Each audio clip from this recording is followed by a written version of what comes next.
prêts? On est parti. Alors j'ai bien compris, c'est de la rapidité. Hein. Ouais, premier qui... Oui, faut les règles. Le premier qui répond gagne plus de points. Donc voilà. Moi, je vais pas forcément répondre. Je vais attendre les derniers moments pour répondre. Histoire de pas vous donner les réponses, forcément. Mais voilà. Alors, que signifie hodl? Normalement, il y a des questions qui sont pas trop compliquées. Alors, c'était bien conserver ses bitcoins quoi qu'il se passe. Est-ce que vous connaissez déjà d'où vient le terme hodl et la petite anecdote qui se cache derrière dans le chat? Est-ce que vous avez C'était rapide les gens. Ça a été répondu en combien de temps? Oh, Konohime, ouais, Bezantia, Konohime qui a répondu en moins de 2 secondes. Mogreen et Wezinko. Oui. Alors, tu sais d'où ça vient toi ou pas, Ruxy, le terme hodl? Bien sûr, je suis même en train d'essayer d'apprendre le texte par cœur. C'est une petite mission que je me suis faite. Carrément. Je me dis si un jour je suis bourré et que j'ai un pote avec une caméra, je ferai le mime en live. D'accord, ok. Ouais. Mais donc hodl, ça vient évidemment d'un forum, du forum de Bitcoin Talk, Bitcoin à l'époque, où quelqu'un complètement bourré avait pris un petit peu de whisky, était énervé, le prix descendait énormément. Et il a décidé de ne pas vendre. Et il a mal écrit le mot hold, qui en anglais veut dire continuer à garder, on va dire. Et il a écrit hodl. Et ça a été un cri de ralliement contre finalement tous les traders. En mode, il sait que c'est un trader de merde, il sait qu'il est mauvais, il sait qu'il ne pourra pas timer les hauts, les bas. Mais s'il vend jamais, et bah, au moins, il se prend pas la tête, il sera plus serein, il dormira mieux, etc. Et depuis, c'est vraiment une technique. C'est devenu un conseil d'investissement, on va dire, mais c'est devenu quelque chose que beaucoup de gens utilisent, quoi. Un espèce de mojo dans l'écosystème, ça c'est. Alors que dans le monde traditionnel, c'est un horrible conseil. Dans aucun actif au monde, il faudrait hodl. Ça n'a aucun sens de hodl. Il y a que dans Bitcoin où ça marche. Et ça, c'est assez incroyable. C'est vrai. Donc voilà, donc pour tous ceux en français, ça donne pourquoi je garde mes bitcoins. Je vais vous dire pourquoi, parce que je suis un mauvais trader et je sais que je suis un mauvais trader. Oui, j'ai bu du whisky. D'ailleurs, sur la bouteille, ça s'écrit whisky sans le E. Voilà. Donc vraiment quelqu'un qui était au bout de sa vie, et voilà, qui a fait ses fautes d'orthographe, ça a bien fait rire la communauté, et du coup on est parti là-dessus.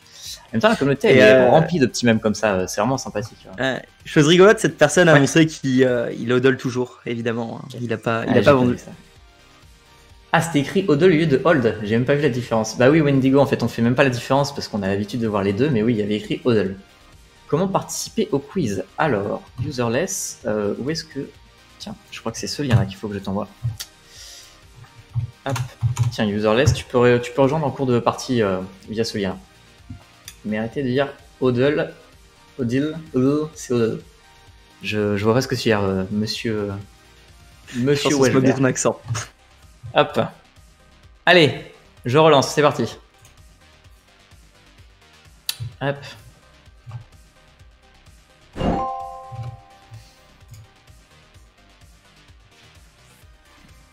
Bon, normalement, j'espère que vous avez bon à cette question-là, sinon il faut vraiment qu'on fasse un petit point très rapidement. Que va vous fournir Alice si jamais vous voulez lui envoyer des bitcoins? Son RIB, sa passphrase, sa clé privée ou sa clé publique?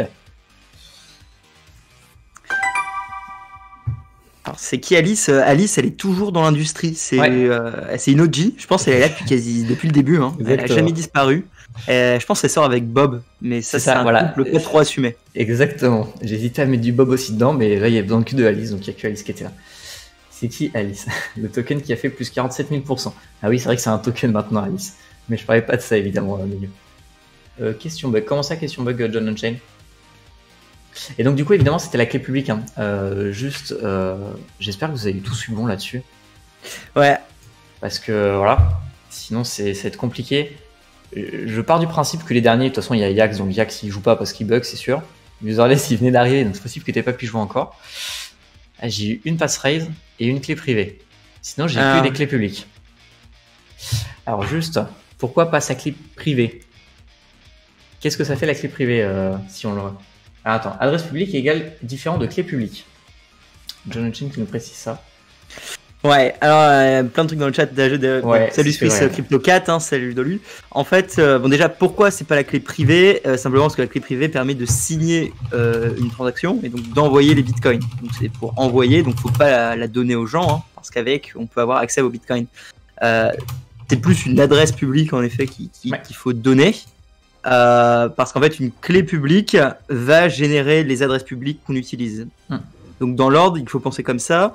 Le portefeuille va générer une mnemonic phrase, que souvent on appelle une clé privée. Donc c'est la liste des 24 mots. Celle-ci va générer la clé privée qui va permettre d'avoir la clé publique. Et après, avec la clé publique, on peut avoir les adresses de réception. Si j'ai bien compris ma leçon. John, est-ce que c'est bien ça? Adresse publique, c'est le H de la clé publique, selon John.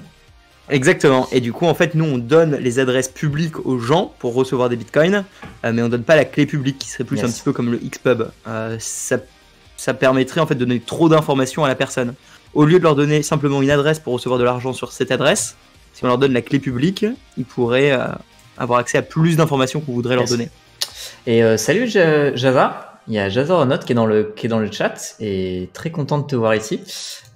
Pour la petite histoire, pour ceux qui ne connaissent pas Jazaronaut, déjà c'est pas bien, mais surtout c'est celui qui a lancé le Lane Quiz en premier sur Twitter. C'est vraiment l'initiateur de ce concept.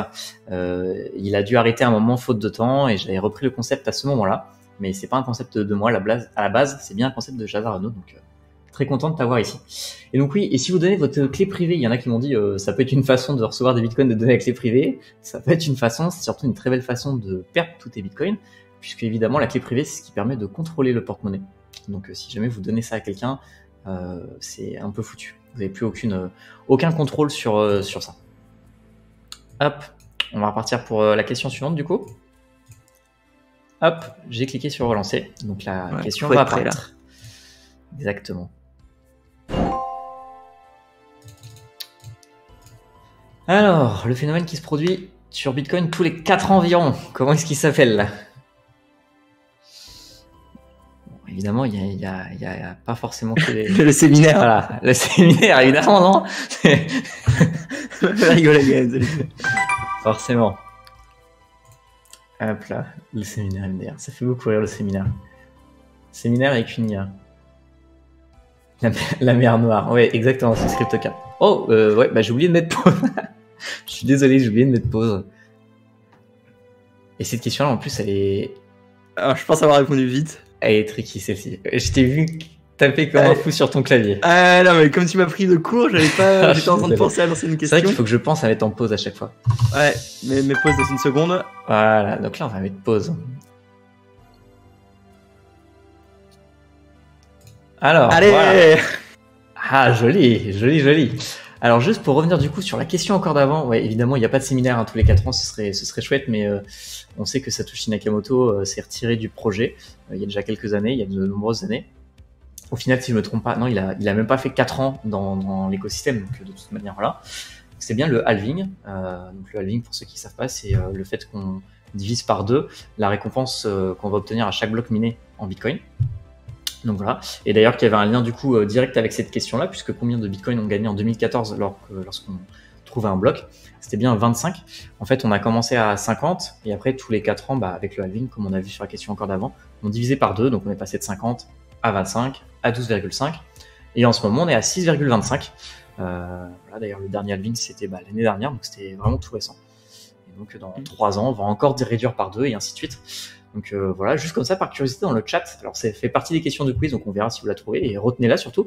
Est-ce qu'il y en a qui savent jusqu'à quand on doit connaître des halvings, et surtout combien il y en aura en tout des halvings? Parce qu'il y a un nombre précis de divisions. C'est pas 32? Ouais, je sors mon chapeau un peu de... Exactement. C'est 32? Ouais, c'est 32. Lounès qui nous met 64, c'est pas 64. Ou sinon, de mémoire, donc c'est bien 32, le truc, mais ça. c'est 32. Et 2140, oui. Pour la date, en effet, Bézantia. Exactement. Voilà, en fait, on a que des gens qui connaissent Bitcoin. La date de fin, exactement. C'est une date approximative, évidemment, mais c'est en effet une date. Ouais.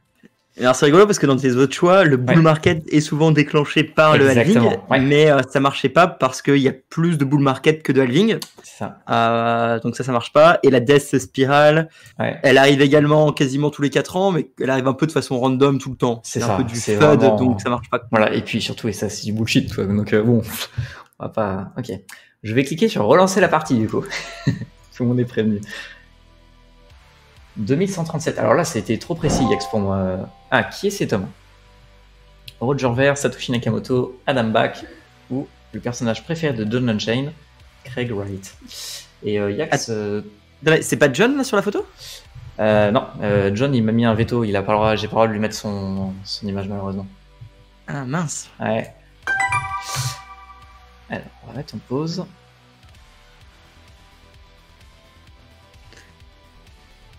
Tac.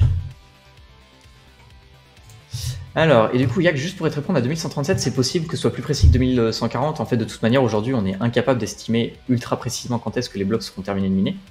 On sait qu'on a un bloc environ toutes les 10 minutes, mais c'est une approximation. Des fois, ça va être 9, des fois, ça va être 11. Donc, en fait, on sait le nombre de blocs qu'il va y avoir jusqu'à la fin, mais on ne sait pas, du coup, forcément en temps, qu'est-ce que ça représente extrêmement précisément. Oh, salut Jean-Luc de Bitcoin.fr. Et qui a répondu ouais, Bitcoin Judas, en effet, Roger Ver, qui est connu comme Bitcoin Judas. Je file stacker les sats, amusez-vous bien, les XRP Army. Alors, j'aime pas trop les XRP Army, mais bonne soirée à toi, Swiss Crypto4. Du coup, ouais, c'était bien Roger Ver. Roxy, encore, le plus rapide. Tu veux la victoire, tu veux pas laisser Lounès devant toi. Ouais. J'ai mis un petit smiley compétitif. Ouais, je vois. Et je vois qu'il y a MadMat qui est 3ème. Je t'ai pas vu dans le chat, MadMat, mais content de te voir aussi. MadMat, quelqu'un qui est très très présent sur le Discord de Cryptodidacte, qui donne beaucoup de conseils aux débutants, donc très très content de te voir là. Allez, c'est parti, question d'après. Ah, c'est toi MadMat, d'accord, ok. Alors, qu'est-ce qu'un Satoshi ou Sats? Un fork de Bitcoin, l'ICO qui a le mieux fonctionné en 2017, une sous-unité de mesure de Bitcoin ou un altcoin ERC20. Le Nigo, ça parle mal. Alors, Salcatraz, une sous-unité, yes. C'est une chaudière. Alors, j'ai pas demandé qu'est-ce qu'était un Sato, mais un Satoshi. Donc, c'est pas encore une chaudière. Un ERC20, yes. C'est pas sur RGB. Yo. Salut Holochrome. Il y a Lounès qui va dépasser là. Il a été rapide sur ce coup. Lounès qui t'a dépassé. Et bonsoir Holochrome qui fait partie de l'équipe Sato que vous avez vu la semaine dernière du coup, qui était présent sur le live. Hop, on relance pour la partie d'après. En attendant, si jamais il y en a qui veulent rejoindre en cours de partie, je vous renvoie le lien. Alors, l'écosystème Bitcoin célèbre un événement tous les 1er août, lequel, entre le Pizza Day, Bitcoin Independence Day, le Satoshi Nakamoto Day ou l'anniversaire du millième bloc miné.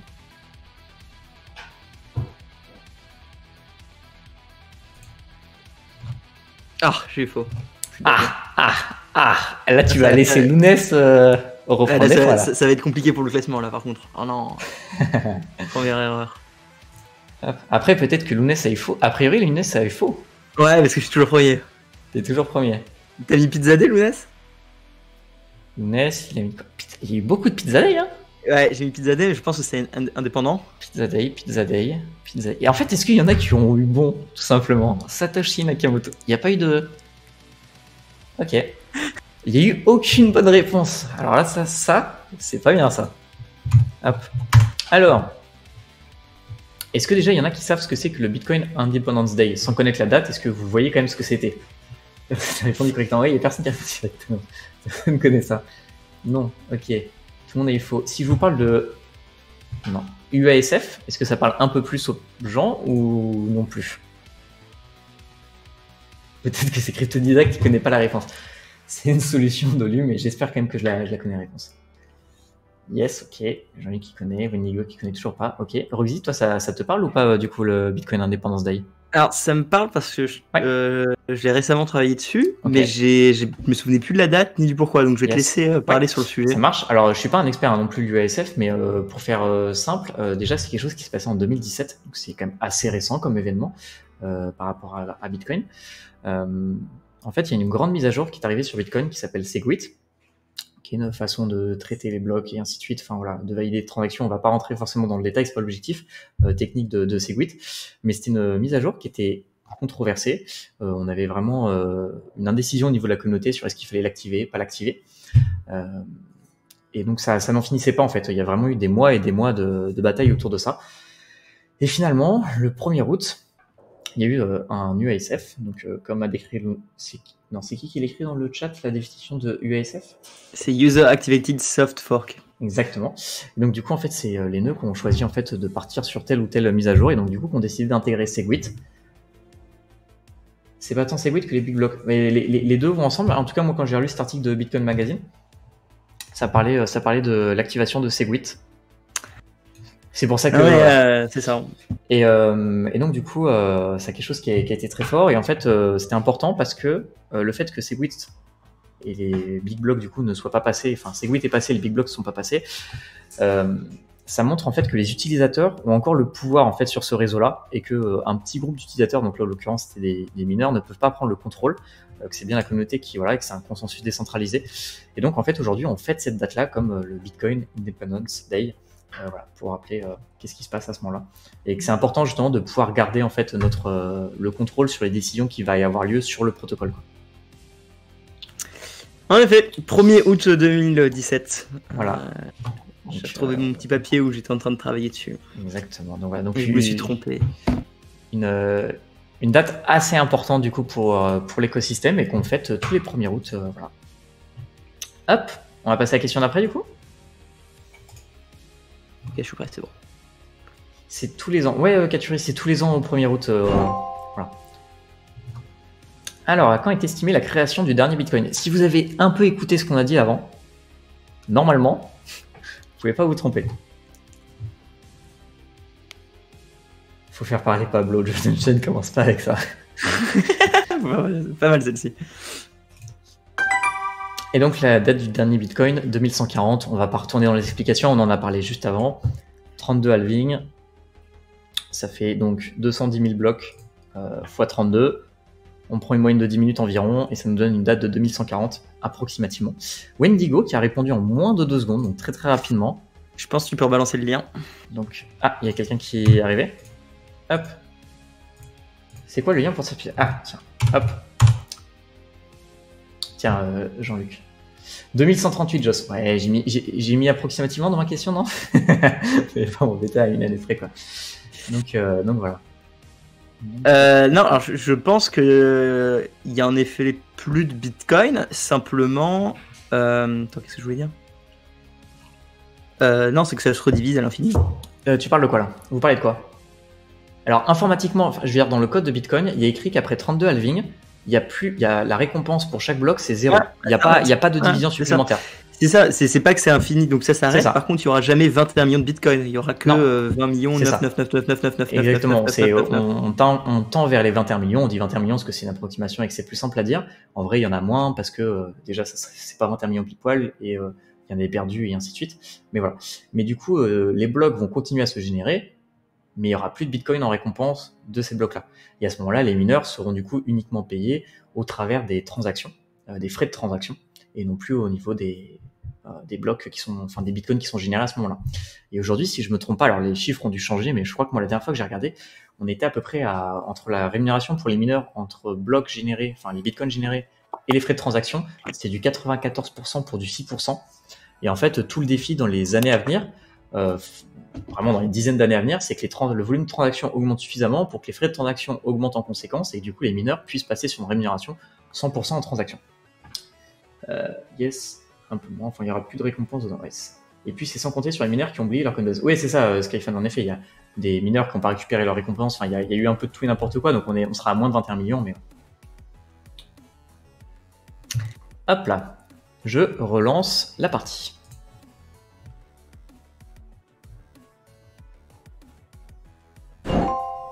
Alors, à quoi correspond la dominance Bitcoin? La performance de Bitcoin contre Ethereum, le pourcentage que représente Bitcoin dans l'économie mondiale, la performance de Bitcoin par rapport à l'année précédente, ou le pourcentage que représente Bitcoin dans le market cap global.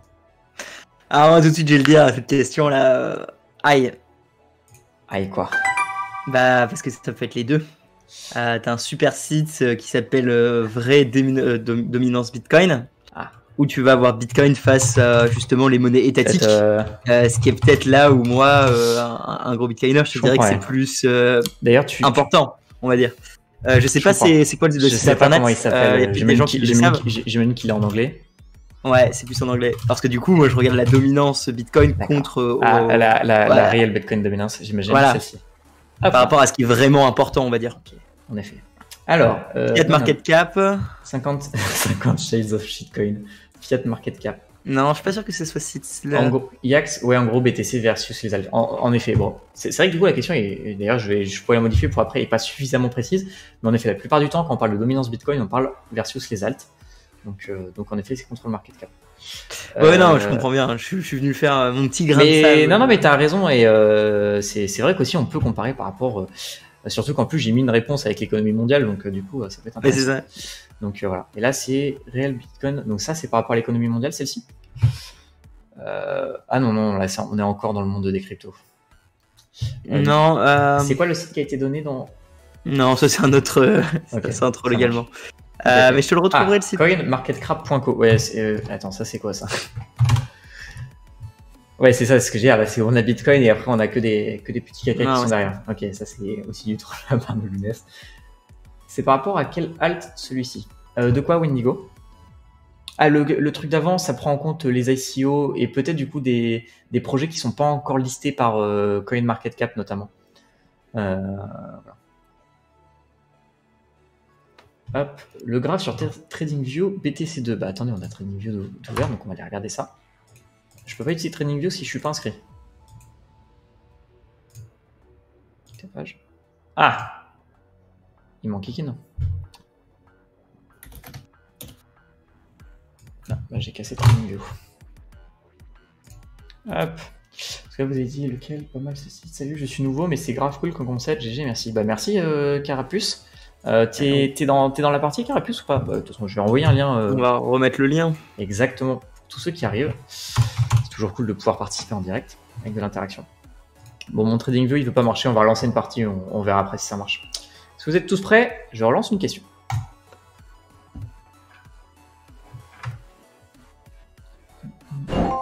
Alors, combien de Bitcoin existera-t-il au maximum? Bon, là, encore une fois, on a répondu à la question en parlant avant. Mais c'est toujours bon de revoir les bases. Et puis surtout, je pense que ça fait partie des piliers importants quand même dans Bitcoin. Voilà, c'est important que vous connaissiez ça si vous avez investi dans Bitcoin. C'est 42, hein, les gars. C'est 42. Exactement. J'ai même pas le temps de répondre, je crois. Oui. Pourquoi 42, Roxy? Oh merde, je sais même pas pourquoi c'est 42 le même. Pourquoi 42 c'est un même, mais c'est même pas un même crypto, c'est un même plus dans. Ah bah oui, c'est la réponse à tout, culture. C'est un algorithme où c'est pas une IA qui a donné 42 comme réponse à c'est quoi le but de l'univers ou un truc comme ça. Exactement, la réponse universelle à toutes les questions et la réponse à la vie. Je sais plus c'est quoi la question initiale, c'est alors j'ai pas envie de dire des bêtises, c'est du Werber si je me trompe pas. La réponse à toutes les questions de l'univers et de la vie. Ouais, c'est ça. Et donc, du coup, une IA qui cherche pendant des centaines de milliers d'années, je sais plus trop le temps que ça dure. Et à la fin, l'IA ressort 42. Voilà. Donc, c'est un petit mème dans l'écosystème, pas crypto même en général. Donc, du coup, c'était évidemment bien 21 millions. Et c'est, je pense, quelque chose qu'il faut que tout le monde sache. Alors, pas forcément la valeur, même si la valeur n'est pas très compliquée à retenir. Mais en fait, c'est important de savoir qu'il y a une limite à Bitcoin quand même. Parce que c'est quand même ce qui fait la particularité du modèle de Bitcoin et ce qui fait aussi sa valeur. Enfin, je sais pas ce que t'en penses, Roxy, mais moi, je trouve que c'est quelque chose qui est important d'introduire quand même aux gens assez rapidement, justement.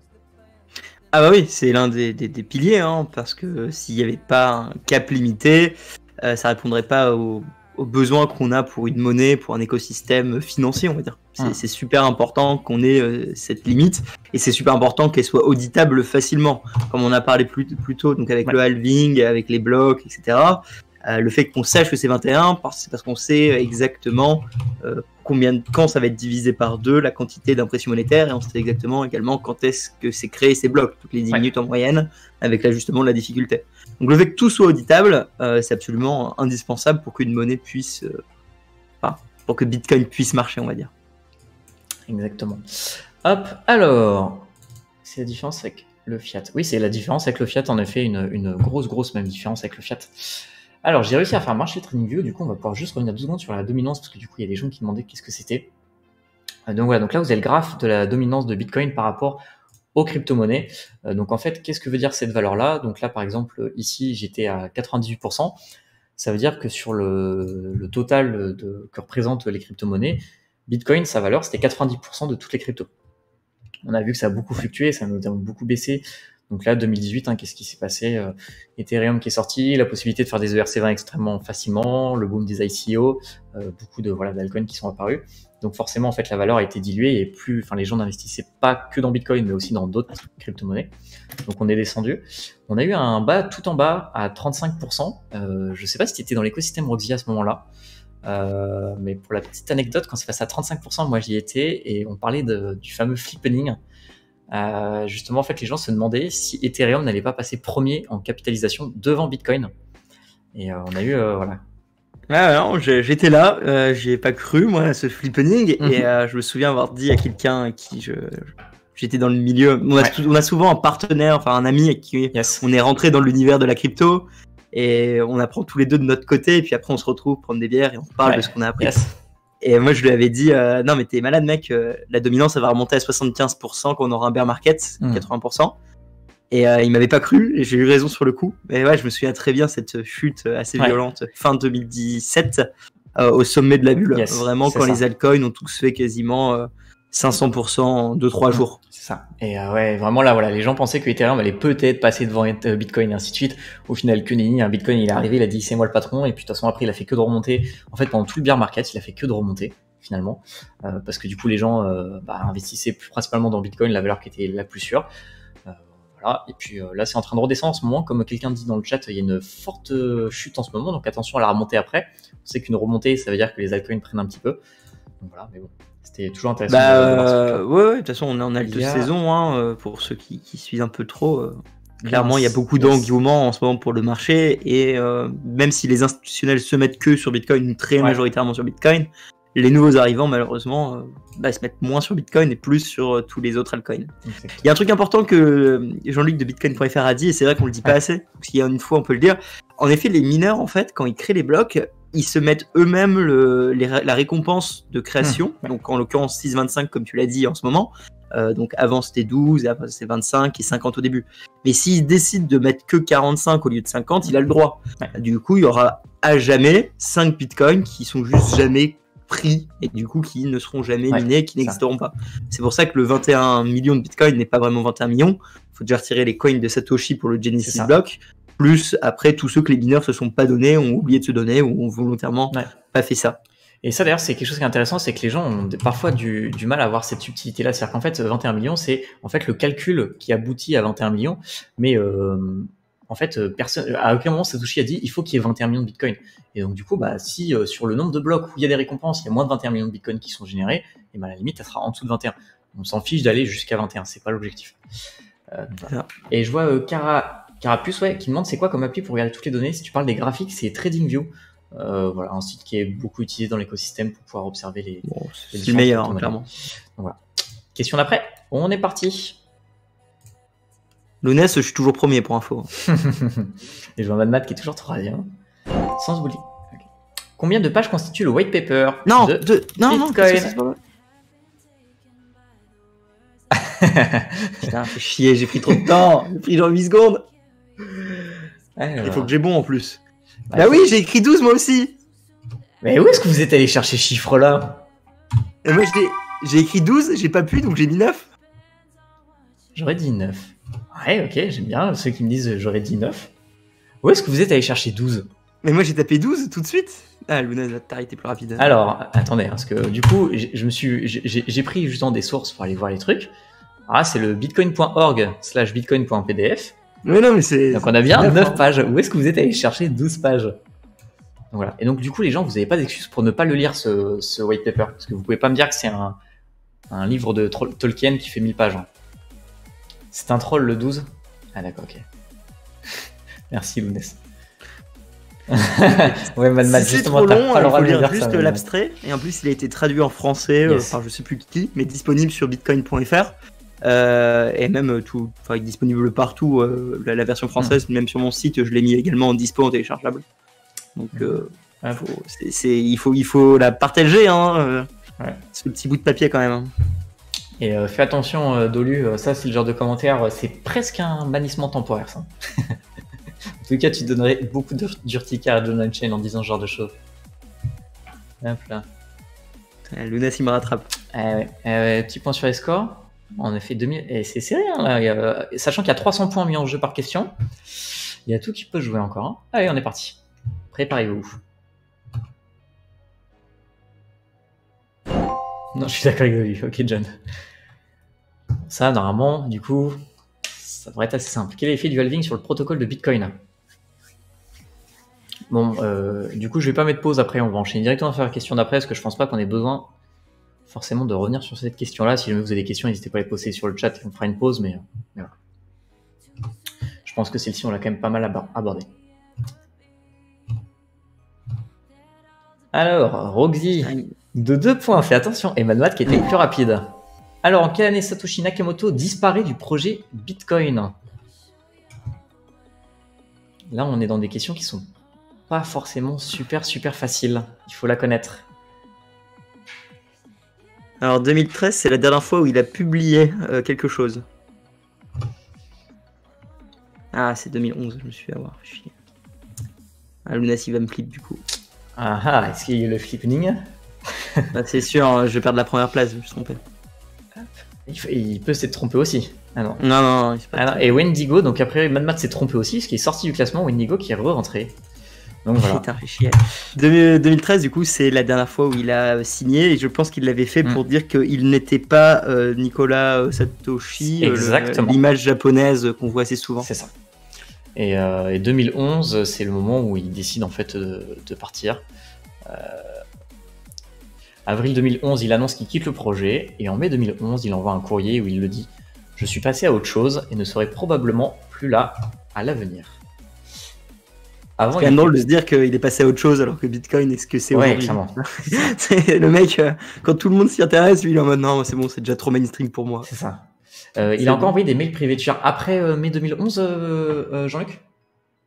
En fait, il est parti en 2010. Ok, ok. Pour moi, c'était avril 2011, du coup, la date où il annonçait officiellement qu'il quittait le projet, mais du coup, tu veux dire, Jean-Luc, que pour toi, publiquement, genre sur les forums, il était plus là en 2010, il continue juste en privé jusqu'en 2011? Il est passé sur ETH. Il est passé sur ETH. Lié à l'audition de Gavin à la CIA. Oui, en effet, ouais, John, c'est vrai. Il y a Gavin qui allait à la CIA, enfin, qui était audité par la CIA, et suite à ça, Satoshi Nakamoto a disparu. Il y a beaucoup de choses autour de Satoshi Nakamoto. Mais Wendigo, c'est bien parce qu'il a créé une révolution qu'il est parti. Il voulait, et il devait partir. Ouais. C'était obligatoire. De toute façon, Satoshi Nakamoto, il y a de quoi faire un live dédié à ça. Enfin, il y a tellement de choses à dire. C'est tellement... ouais. Surtout Assange qui a fait flipper Satoshi. Assange avec Wikileaks, c'est aussi en 2011 du coup? Ouais, même début 2010, je pense. Parce que, en effet, Wikileaks, du coup, juste pour l'histoire, pour ceux qui ne voient pas, Wikileaks, en fait, accepte Bitcoin, donc 2010 ou 2011, j'ai plus la date exacte. Hop, on va taper ça. Et Satoshi Nakamoto qui s'exprimera en disant que c'était, à son avis, une erreur. Enfin, en tout cas, pas une bonne chose pour Bitcoin, parce que ça a mis un coup de projecteur d'un coup sur Bitcoin, et peut-être un peu trop intense, qui a attiré les regards de tout le monde, alors que Satoshi Nakamoto pensait pas que Bitcoin était prêt justement à avoir cette visibilité-là à ce moment-là. Ouais, ça a commencé en 2010 du coup, que Wikileaks accepte le Bitcoin pour les dons. Et Wikileaks en fait avait accepté Bitcoin, pourquoi? Parce que ils avaient un embargo, notamment des banques, et notamment PayPal avec qui ils recevaient des dons, pouvaient plus leur fournir de donations. Donc du coup ils sont passés par Bitcoin pour continuer à recevoir de l'argent. Exactement, ce qui permet ce qui fait quand même un bon coup de pub à Bitcoin, parce que souvent on dit ça sert à rien, et on peut répondre facilement, bah si, même quand il n'y avait pas de valeur, ça servait déjà pour la donation, quand justement il y a un monopole bancaire injuste, un cartel qui vous empêche de faire votre activité de journalisme parce que vous dérangez le statu quo. C'est un petit résumé de tout, mais c'est quand même assez important de le préciser. Clairement. Allez, question d'après. Moi je peux pas envoyer de links. Lunas rend les points à voleur. Alors, à quoi le Bitcoin est-il souvent comparé? Tu aurais dû mettre une secte ou alors une tulipe. J'avoue que j'aurais pu mettre des tulipes. Il faut que je le mette des tulipes. Excellent. Hop là. December 2010. It would have been nice to get this information in the context. Wikileaks has skipped the honest. Yes, merci Joss pour le message en effet que Satoshi a mis par rapport à Wikileaks. On va enchaîner un peu les questions parce que en fait je vois que le temps passe et qu'on est quand même qu'à la 14e question.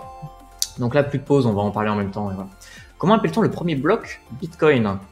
le Nakamoto Block, le Genesis Block, le Satoshi Block ou le Coinbase Block? Ouais, Coinbase, là ça y est, ils sont en bourse, hein, donc c'est bon. C'est ça, non? Exactement. Alors, évidemment, c'est le Genesis Block qui était voilà, vraiment le premier bloc pour Bitcoin. Ah putain, il marche. Allez, on continue. On enchaîne un peu. Alors, que veut dire O? Il faut répondre sans les tirets ou la ponctuation. Et pour vous aider, c'est un jeu du pendu. Donc vous avez le bon nombre de lettres. Voilà. Pour réfléchir à qu'est-ce qu'il faut répondre ici. On va juste faire une petite pause sur cette question-là au cas où c'est pas clair pour tout le monde. C'est un poil plus technique. Hop, bon alors, Lounès, toujours devant. Dolu qui a répondu en premier, Wendigo et Bezensia. Donc là, ouais, le classement qui commence à se détacher un peu. Alors du coup, c'était la Proof of Work. La Proof of Work. Le consensus de sécurisation de l'USD, ouais. Très joliment dit, Joss. Non, la Proof of Work, du coup, c'est en effet ce qui permet de sécuriser Bitcoin. C'est le petit calcul qu'on vous demande Enfin, le calcul qu'on vous demande de réaliser pour venir valider les blocs qu'on demande de faire aux mineurs. C'est voilà, ce qui leur permet aussi de gagner les bitcoins. Ils ont leur bitcoin en contrepartie de leur preuve de travail, donc de la proof of work. On sent les mecs qui tapent souvent les mots. Proof of stake forever. Alors Dolu, je pense que tu vas te faire des ennemis ici. Et j'ai relancé pour la prochaine question. Proof of stake. Alors parmi les propositions, laquelle est un podcast bitcoin français? Bitcoin, les banques et toi. Oh putain, c'est trop bien comme nom. Vas-y, je te le vole. Le BitTalk Show. J'ai créé un podcast Bitcoin, les banques et toi. Univers Bitcoin. C'est trop bien comme nom. Pour le coup, c'est un excellent podcast que je vous conseille à tous d'aller écouter. Donc, Univers Bitcoin. Trop long à comprendre la question. Non, mais n'importe quoi. Il y a un moment, j'en peux plus rien là. Allez, on enchaîne. Pas de pause. Qu'est-ce que le modèle S2F? Alors, on le lit pas S2F normalement, mais voilà.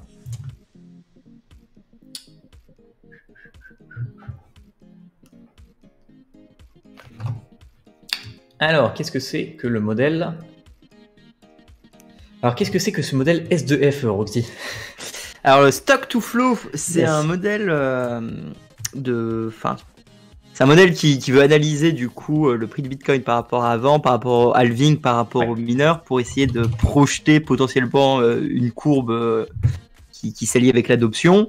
Ça a été plutôt... Enfin, c'est très connu, hein. Il y a beaucoup de gens qui pensent que c'est vrai. Il y a un backtesting quand même qui a été fait et qui en est fait assez vrai. C'est-à-dire que quand on prend toutes les données du passé, on s'avère que ça marche. Personnellement, j'y crois pas trop. Voilà, ça a été créé par Plan B, hein, sans Trilliard. Vous pouvez le voir à l'écran. Alors, beaucoup de gens sont très bullish par rapport à ça parce qu'ils considèrent que ça va s'exécuter, ils pensent que c'est vrai. Personnellement, je le crois pas pour deux raisons. Déjà, je pense pas que les informations du passé peuvent être servies pour créer un modèle parfait qui donnerait les informations du futur. Et je pense également que ce modèle ne marchera pas au long terme parce qu'il prend pas en compte une hyper-bitcoinisation et donc il est trop bearish en fait. À un moment, on va pas continuer à monter en palier comme ça.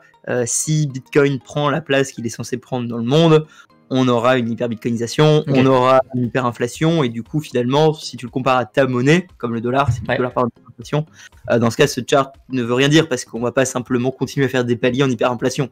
On va aller à l'infini, donc la chart ne marche plus. Pour moi, c'est une erreur de trop la sacrer, enfin, d'en faire un Graal. Ça a toujours ses limites. Après, ce que j'avais répondu pour finir Bitcoin, c'est que pour moi c'est une prophétie autoréalisatrice. Comme il y a beaucoup de gens qui regardent ça et qui sont bullish, il y a beaucoup de gens qui ne vendent pas tant que ce graphe ne va pas leur dire de vendre. De la même façon qu'ils ont acheté parce qu'ils ont fait confiance à ce graphe, c'est des gens qui n'ont pas forcément des connaissances très poussées sur la finance, le marché, la gestion de risque ou Bitcoin. Et du coup, ils suivent la masse et la masse vendra le jour où ce graphe dira de vendre.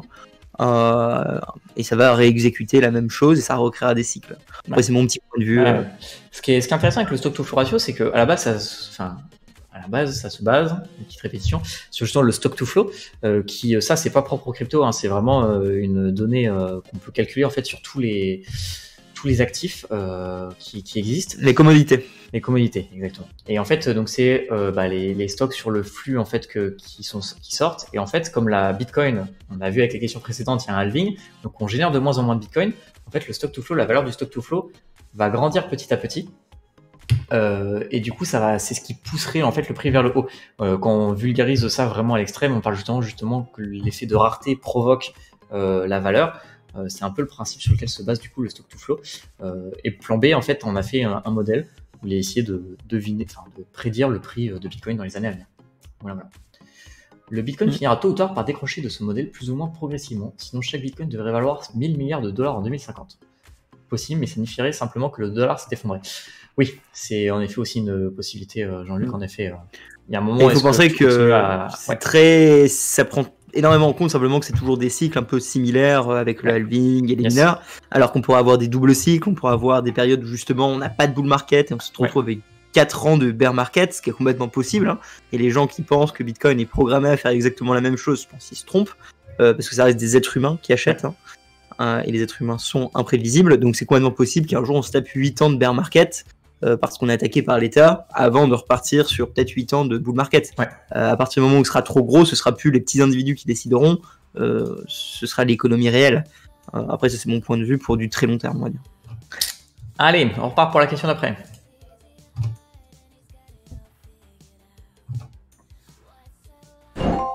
Alors, qu'est-ce que le DCA? Une stratégie d'investissement, un indicateur en trading, un formulaire à remplir lors des impôts ou un shitcoin basé sur la blockchain Tron? La réponse 4. Allez, les réponses qui font plaisir. C'est quoi les impôts? C'est quoi les impôts? Parfait, exactement. Une batterie anti-aérienne. Une saleté sur Tron. Alors, le DCA. Et Lounès, il me prend 0,4 secondes à chaque fois, quoi. Mais il gagne plus de points que toi, du coup. Voilà, ça va, ça se joue à un point, mais voilà. Ouais, le DCA, du coup, pour ceux qui auraient... je sais pas, hein, qu'est-ce que vous avez répondu? Je suis curieux de voir. Ok, bon, tout le monde voit ce que c'est. Donc, on n'a pas besoin de revenir trop longtemps dessus. Si vous voulez qu'on revienne dessus, posez-le sur le chat, mais a priori, c'est bon. Je relance. Un état d'esprit. C'est une façon de voir les choses, Alors, qui a dit « Le monde finira par n'avoir qu'une seule monnaie. Internet n'aura qu'une seule monnaie. Je crois personnellement que ce sera Bitcoin. » Est-ce que vous savez c'est qui a dit ça? Entre Jack Dorsey, Trace Meyer, Satoshi Nakamoto ou Elon Musk? Marc Dorcel, exactement, Marc Dorcel. Non, Jack Dorsey. Lounès, j'espère que tu t'es trompé. Ah ah. Alors, on va juste mettre pause très rapidement là-dessus. Hop, mettre en pause. Lounès, a priori... Alors, où il s'est trompé, où il a répondu très... Non. Yes. Ah, oui, carrément, Satoshi Nakamoto. Ok, donc non, il s'est trompé, en effet. Hop là. Non, pour la petite histoire, du coup, c'est Jack Dorsey. Pour ceux qui ne voient pas qui est Jack Dorsey, c'est le fondateur, CEO de Twitter. Voilà. Et qui est vraiment pro-Bitcoin. D'ailleurs, il est aussi avec Square. Hop. Et donc du coup, il a annoncé qu'il pensait que Internet aurait sa propre monnaie à un moment et que s'il devait y avoir une monnaie pour Internet, ce serait Bitcoin. Donc voilà. C'est ça. Et il est plutôt convaincu. Il est quand même bien maxi, même si bon, il fait des compromis par rapport à sa personnalité, son métier, Square et tout le bazar. Il est très investi dans le Lightning Network. Il y a quelques années, il avait fait pas mal d'interviews avec Elizabeth Stark, pour ceux qui suivent. Donc voilà, moi il y a beaucoup de gens, il peut être critiqué sur Bitcoin Maxi Twitter, mais il n'empêche qu'il a quand même compris l'enjeu du Lightning et il développe dessus, quoi. Donc c'est plutôt bullish pour l'écosystème, un peu comme Strike. Ouais. Voilà. Et Menu, à quand un quiz sur le mining, quand on fera un live sur le mining? Non mais je rajouterai des petites questions sur le mining rien que pour toi. Allez, on est parti. Question suivante. Tu prends un Mister TK. Exactement, il y a un mining TK qui viendra. Alors, selon le stock to flow qu'on a vu avant, combien Bitcoin pourrait valoir en 2026? Et vous n'avez pas de bol parce que je vous ai affiché le graphe, mais les prix étaient cachés. Voilà. Et surtout, c'est les zéros et les points qu'il fallait compter là. Et oui. J'ai paniqué. J'ai paniqué, oh là là, ça va aller, de l'avance. Ça va aller, Younes. Oh non, j'ai faux. Qu'est-ce qui se passe?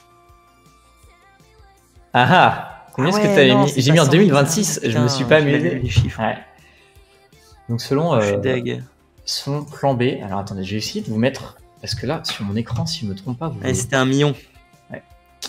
C'était 1 million, en effet. Est-ce que je peux... Ah, attendez, je vous fais ça pour que vous voyez bien tout l'écran. Alors on précise que c'est pas un conseil financier, faites attention, les performances du passé ne sont pas liées aux performances du futur, Bitcoin reste un actif extrêmement volatile, vous devriez investir seulement ce que vous pouvez pas permettre de perdre, et rien ici ne doit être considéré comme un conseil en investissement. Non, je peux pas vous le montrer. C'est parfait. Voilà. Non, bah je peux pas vous le montrer, mais ouais, du coup là en fait qu'on est en... Lorsqu'on sera en 2026 du coup, 2026 c'est ici. Et là du coup, ici c'est pile poil en fait la barre des 1 million. Donc voilà, donc selon plan B, vous faites ce que vous voulez, mais il y a de quoi encore monter après avoir si le modèle se confirme. Allez, on continue.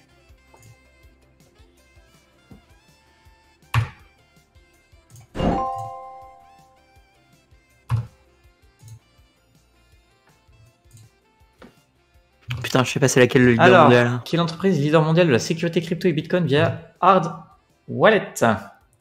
Arcos, Ledger, Trésor, Satoshi Wallet.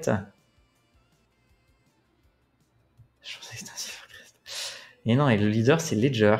Un sujet qui fâche. Ouais, Wendigo, un sujet qui fâche, en effet. On a dit et crypto. Et ben, c'est quoi dans le souci de le... Attends, mais non, tiens, oui. En effet. Sérieux, il m'a doublé. 10 points, putain. J'hésitais avec Trésor, mais... Ouais, non, pas Trésor. J'ai revu la question. C'est bien Ledger. Ouais, sujet qui fâche, pourquoi? Parce qu'il y a eu la fuite de données personnelles et ainsi de suite. Après, ça remet absolument pas en cause, malgré le hack qu'il y a eu sur les données personnelles, la sécurité des cryptos elle-même. Donc voilà. Satoshi Wallet fait que les BTC. Alors je sais pas si Satoshi fait que du Bitcoin, je crois pas. Je crois qu'ils font du Litecoin et de l'Ethereum. Je crois qu'ils font ces trois-là, si je ne me trompe pas. Mais dans tous les cas, ils sont pas aussi gros que Ledger. Dans tous les cas. Voilà. Mais attends, on est quand même pas la crypto-nation pour rien. Question suivante. Exactement, oui. Ledger, évidemment, français, avait raison. On a eu Paynium et Ledger.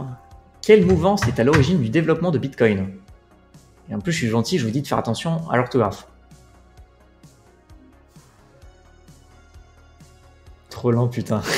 Ça va le faire, Younes. Prends un peu de café avant le VN Quiz. Putain, je suis dyslexique, je me suis pas trompé parce que quand je fais des vidéos, je me trompe. Oui, yes. Est-ce que tu connais la différence entre les deux? Il y en a un, c'est un mouvement artistique, l'autre, c'est un mouvement philosophique. Donc le cypherpunk, donc qui est la bonne réponse, ouais. C'est toutes les personnes qui, dans les années 70, 80, 90, ont développé PGP, pas mal de trucs en cryptographie et qui sont vraiment au frontline du combat pour la liberté, la vie privée en ligne et tous les débuts d'Internet et des ordinateurs. Yes. Tandis que le cyberpunk, c'est un mouvement artistique qui mélange, qui veut des visions dystopiques un peu futuristiques. Lié à ça, c'est ça? Exactement, c'est ça. C'est un peu comme du coup, c'est un courant que vous retrouvez pas mal, notamment dans tout ce qui est en science-fiction avec les bouquins. Mais sinon, il y a aussi des séries là-dessus, et notamment aussi les jeux qui aiment beaucoup l'univers cyberpunk, avec le fameux Cyberpunk 2077 notamment, que vous pouvez avoir peut-être entendu parler ces derniers temps. Donc voilà. Question suivante.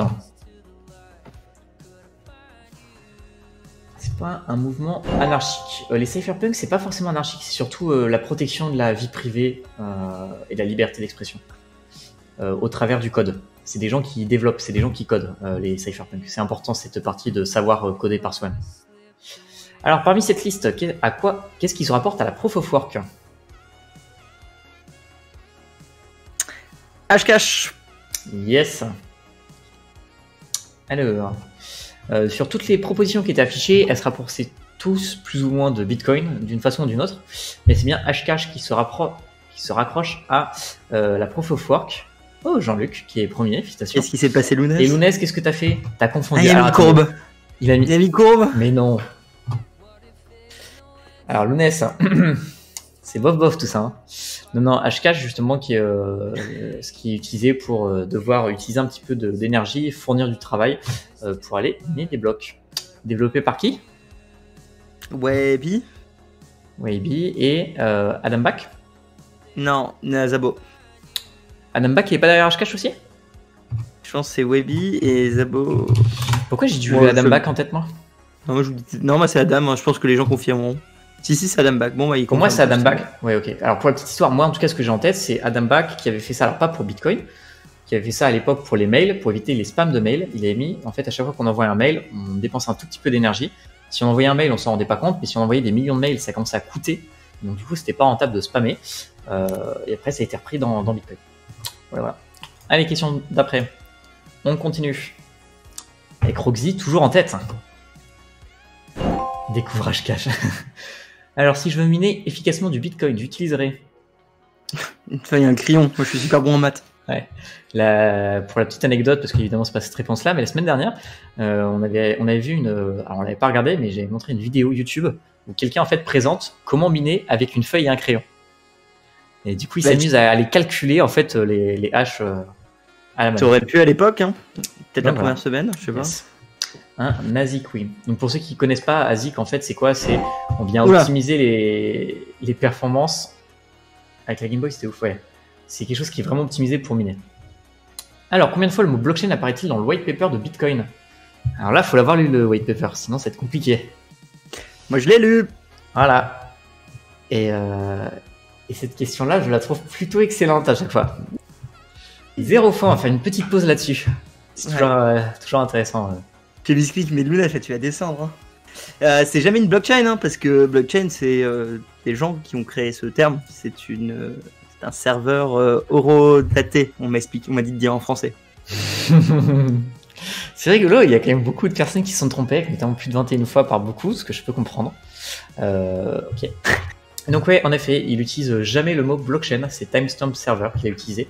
Blockchain, c'est arrivé courant 2011, la première occurration de blockchain, je crois. C'est assez tard, je sais plus quand est-ce qu'il apparaît, ce mot. Je peux pas te dire ça. First occurrence, on va essayer comme ça. Ouais, bon carrière. Tac. Hop, je sais plus. Est-ce que quelqu'un sait c'est quand qu'on a parlé de blockchain pour la première fois? Franchement, je sais pas. Ça a été utilisé sur Bitcoin Talk. En fait, si je ne me trompe pas, quelqu'un qui a proposé en fait qu'on utilise le mot blockchain pour faire du café. Exactement. Non, j'ai pas la date. Si je me trompe pas, c'est sur Bitcoin Talk que ça a été que la première fois. Voilà, on a fini. Hein. Tu te rappelais de mon article Cryptodidacte Block Timestamp Server. Alors c'est plus vieux. Quel article, John Shane? Non, je vais être franc avec toi. Je me rappelle pas de ton article. C'est Alphine qui utilise le blockchain. Hop là. En plus, je lis les articles de blockchain pour le coup. John Shane. Roxy, trompe-toi à la prochaine. Il reste 4 trucs, là, je suis trop concentré. Hein. Hop là, on s'était pris la tête dessus. Ah oui, en effet, je me rappelle qu'on s'était pris la tête de John Chen. Alors juste pour revenir sur pourquoi on s'était pris la tête, c'est que moi je suis quelqu'un qui est partisan de laissons faire le mot blockchain en fait. J'en ai marre qu'on se batte sur ce mot-là et je préférais qu'on se batte sur des choses qui me paraissent bien plus essentielles parce que j'ai l'impression qu'il y a des choses plus importantes à régler, genre les shitcoins, avant de vouloir régler le mot blockchain. Donc voilà. Donc moi la vulgarisation extrême à ce mot-là et au lieu d'utiliser timestamp server m'allait très bien. Donc oui, je me rappelle de notre discussion. On va relancer les questions. C'est parti.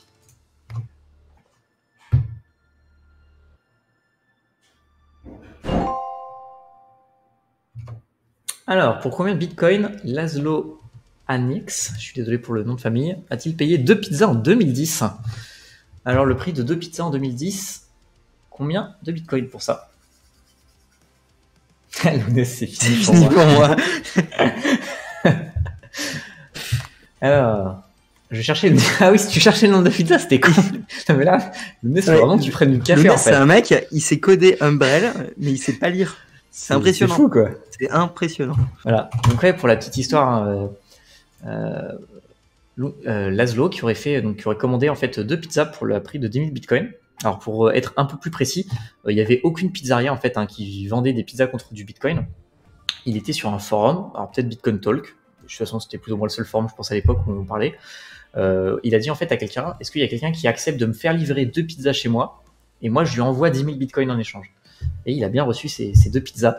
Donc voilà, et on reconnaît ça entre guillemets comme le premier achat physique réalisé en bitcoin.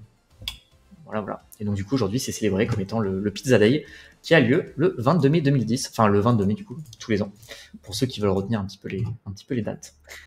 Alors, je pense, de mémoire, c'est pas la toute première transaction pour acheter un produit, mais c'est celle qui est historiquement reconnue comme celle qui est médiatisée, on va dire. Je pense qu'il y en avait une ou deux avant. Je me souviens que quelqu'un m'avait repris sur le sujet. Mais franchement, on s'en fout, hein, parce que à un moment, c'est quand même beaucoup plus simple, et c'est pour ça que l'être humain se crée des images pour expliquer les termes. C'est pour éviter ce genre d'emmerde. Et c'est quelque chose qui est intéressant, c'est autour de Bitcoin, il y a vraiment toute une mythologie qui s'installe petit à petit. Ouais, je suis en train de créer une page sur mon site, justement, Bitcoin et la religion, avec aussi bien ça que finalement un peu la caste avec Satoshi, un peu l'homme mythique, les différents apôtres, les apôtres déchus, etc. Les mêmes finalement qui sont un peu les commandements. Il y a quand même beaucoup à travailler là-dessus. Je suis en train de créer toutes des vidéos et une page là-dessus sur le site. Je trouve que c'est un peu fun. Je m'amuse à mes temps perdus. Parfait. Allez, on va passer à la question d'après. Alors, le classement, on en est où là? Peut-être la première et la deuxième question sur un petit fail, ça peut encore jouer, hein, même avec la troisième, avec Dolu. Et après, je sais pas où ils sont derrière les gens. 6000, Lounès, 4ème. Même plus sur le podium au green. Mad Max, c'est important que tu relances. C'est vrai que Luc a raison. J'en avais parlé dans la vidéo que j'avais fait chez Journal du Coin. Faut comprendre. Il a fait également un article sur Citadel. Laszlo, il a quand même réinventé le minage avec du GPU. Donc à un moment, il minait quasiment, plus que 80% des bitcoins qui tombaient dans la journée. C'était lui qui se les prenait dans la poche. Donc bon, il n'était pas à plaindre et il en avait énormément. C'est pas comme si c'était quelqu'un qui avait acheté des bitcoins. Il les a vraiment minés parce qu'il était très efficace, quoi. Si je me trompe pas, alors là par contre, gros warning sur ce que je vais dire, et je veux bien que tu me corriges ou qu'on me corrige dans le chat pour la bêtise que je vais dire, mais est-ce que c'est pas lui aussi qui avait trouvé une faille justement avec justement ce minage là qui arrivait à prendre du coup trop de la puissance et qui a dû faire patcher rapidement le protocole? Alors, moi je sais pas s'il a fait patcher, mais en fait il a réussi à l'optimiser à un point où il avait une énorme majorité, mais il l'a pas fait patcher, il a simplement redistribué cette connaissance à tout le monde, et donc tout le monde est redevenu compétitif pour faire la même chose en fait. Ça marche. Mais c'est lui qui a eu ça.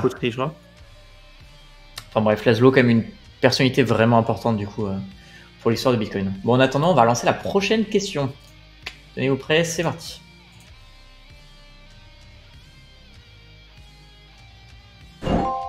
Alors, quel symbole représente Bitcoin parmi les suivants?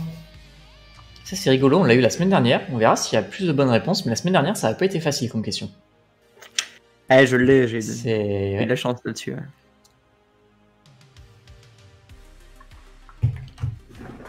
Alors, pourquoi est-ce que tu as eu de la chance sur cette question-là? Simplement parce que les plateformes que j'ai utilisées dans le passé, le ticker c'était XBT. Et du coup, la première fois que j'ai vu ça, j'ai passé vraiment 10 minutes à Google si c'était bien du Bitcoin que j'achetais. Parce que j'étais pas sûr d'acheter des Bitcoins. Je disais, mais je veux acheter du BTC, pas du XBT. C'était vraiment le tout début. Et j'étais perturbé. Et j'ai passé plein de temps à demander à des gens, est-ce que c'est bien du Bitcoin? Et au bout d'un moment, je me suis rendu compte que c'était bien du Bitcoin, quoi. Yes. Et du coup, pour revenir rapidement là-dessus, parce qu'il n'y a pas grand-chose à dire en fait, mais XBT est utilisé pour certaines plateformes, Kraken, Bitfinex si je ne me trompe pas aussi. Et pourquoi en fait XBT parce que quand on fait notamment du trading avec des tickers, le X en premier, ça montre que c'est une communauté qui n'a pas de nationalité, qui est sans frontières. Par exemple, l'or c'est XAU et l'argent c'est XAG. Parce que ils n'ont pas de nation. Et donc du coup, en fait, comme Bitcoin est sans frontières, sans nation, on a décidé de le nommer X puis BT. J'ai lu XRP. Ah oui, Jean-Luc. Ah oui, en effet, non, c'est pas XRP le ticker de Bitcoin. Allez, on est parti. Avant-dernière question. Ou avant-dernière, je sais pas comment. À fond pour les deux dernières, pour être sur le podium, je suis 13ème. Courage, Yax. Alors, selon le protocole Bitcoin, tous les combien de temps un bloc est-il miné environ? 1 minute, 10 minutes, 1 seconde, 10 secondes. On parle de liquide? Comment ça on parle? Non, on parle pas de liquide, non. On parle de protocole tranquille, première chaîne. Mais c'est des questions pour les noobs. Alors, hop, pause. Du coup, donc la réponse est évidemment toutes les 10 minutes, c'est codé de base dans le protocole, avec un ajustement plus de la difficulté qui survient toutes les 2 semaines. Je sais plus c'est tous les combien de blocs qu'elle revient l'ajustement de la difficulté. 2140 ou 14, une connerie comme ça. J'ai su un moment, en 2016. Ah, 2016, voilà. Donc tous les 2016 blocs, on réajuste la difficulté pour que, en fait, si jamais on voit par exemple que sur les 2016 blocs, on a miné toutes les 11 minutes, on va rendre moins compliqué les calculs pour la prochaine fois pour revenir vers les 10 minutes. Au contraire, si on était sous les 10 minutes, on va augmenter la difficulté. Voilà. L'objectif, c'est d'avoir en moyenne tout le temps 10 minutes. c'est pas les minutes qui se calent sur les blocs Bitcoin. Ah, en fait, on est dans la matrice depuis le début, Skyfan. Et juste, j'ai une question, une remarque de Old North. Oui, c'est des questions qui sont très faciles. L'objectif là du Len Quiz, c'est qu'on prenne les bases. Et en fait, semaine après semaine, on va ajouter des questions et avoir des questions de plus en plus compliquées qui vont aller de plus en plus loin. Donc ouais, c'est voulu que pour le moment les questions soient assez faciles pour que tout le monde puisse rattraper un petit peu les bases. D'ailleurs, quand tu arriveras dans les questions un peu plus dures, techniquement pour le Lightning, n'hésite pas à prendre Fanny ou Guillaume sur de paires de gars, ils sont très très chauds. Du coup, on peut-être pas Fanny parce qu'il aime bien Solana, mais Guillaume ou d'autres personnes. Alors, je vais spoiler, mais du coup, il y en a déjà un des deux qui a réservé sa place pour passer en live dans pas très longtemps. Ah, il va récupérer des abonnements Twitter, hein. N'hésitez pas à les suivre. C'est vraiment fun ce quiz, mais si je suis nul. Merci madame. Allez, vous connaissez l'attaque au réajustement. Alors, Allnor, si je ne me trompe pas, l'attaque au réajustement, l'objectif, c'est d'attendre qu'on ait un réajustement de difficulté qui vienne juste de se faire, et après, c'est de changer instantanément. Donc, soit d'étendre... alors, attends, dans quel sens ça va? Ça va être d'éteindre. On met beaucoup de puissance de calcul juste avant le réajustement, et pour éteindre tout après, parce que du coup, on a une difficulté qui a fortement augmenté comme on était beaucoup de mineurs. Si on éteint tout derrière, la difficulté va être trop importante pour les mineurs qui restent. Et en fait, on va avoir des blocs qui vont être extrêmement lents à se générer. Et donc, du coup, c'est très très très long d'arriver à 2016 blocs et d'avoir un réajustement de difficulté. Ça peut entraîner des petits problèmes sur le protocole. Alors moi, je connaissais ça. Je sais pas si c'est de ça que tu voulais parler, All North. Et je sais pas si toi, tu connais autre chose, Roxy, par rapport à l'attaque. Non. J'avais entendu pas mal de théories d'attaque pour essayer de faire du double spend ou avoir des chaînes orphelines un petit peu néfastes au réseau, mais souvent ils ont été débunk. Celle-ci, en l'occurrence, je la connaissais pas. Alors, je suis sûr qu'il doit y avoir des mécanismes de sécurité. Yes. Et c'est sûrement été pas mal débunké, mais j'avoue que je la connais pas ça. Mais en fait, théoriquement, on peut aller jusqu'à freeze la chaîne, en effet, du coup. Mais le truc. Mais pourquoi on l'aurait pas déjà fait? Parce que ma question dans ce genre de cas, c'est. En fait, le truc derrière, c'est que ça. On saurait si c'est pas rentable. C'est pas rentable parce qu'en fait, comme de la même manière que tu veux faire une attaque 51%, ça te demande aujourd'hui une énergie colossale et tu dépenserais plus que tu y gagnerais en fait à le faire. Et parce que du coup, pour pouvoir réussir à faire cette attaque-là, il faut que tu arrives à contrôler, enfin, à faire augmenter à toi tout seul la difficulté vraiment énormément. Donc pour après l'arrêter tout d'un coup. Donc c'est assez peu rentable de faire ce genre de. Enfin, c'est pas du tout rentable. Ouais, ok, mais je suis en train de me faire la game theory dans la tête. Et c'est vrai que dans tous les cas, t'as beaucoup de machines, tu les laisses tourner. C'est ça. Et t'en as pas. Donc voilà. Et donc en fait, si jamais tu veux faire ça juste pour détruire le réseau, bah, autant faire une attaque entre guillemets 51% et dépenser ton fric là-dedans, quoi. Et du coup, t'es pas obligé d'attendre le réajustement de difficulté. Alors, on dit perdre son fric là-dedans. Ouais, oui, bah oui. En effet, clairement. Mais bon, si t'as détruit Bitcoin et que c'était ton objectif, t'es content, quoi. Voilà. De quoi faut All North? Je pense qu'on peut balancer la dernière question et après on aura le débat avec tout le monde. Ouais, clairement. On reviendra là-dessus. Allez, let's go. Dernière question. Roxy veut sa première place définitive. Il veut l'assurer. Alors, quelle idée reçue reproche-t-on souvent à Bitcoin à cause du mining? Arnaque au ransomware, financement du terrorisme. Tout le monde adore le mining de Bitcoin ou la destruction du climat. Je vous invite à bien relire la question. Sinon, tu as les hackers écolos qui peuvent attaquer Bitcoin en floudant de fausses réactions. Alors, c'est pas tout le monde adore le minage de Bitcoin? Non, a priori non. Ah putain. Non. On met dans les filières. Et donc évidemment, dans les questions qui étaient proposées, félicitations Roxy. Donc les questions qui étaient proposées, il y a beaucoup d'idées reçues qui elles étaient toutes en fait vraies, sauf tout le monde adore le minage, mais elles sera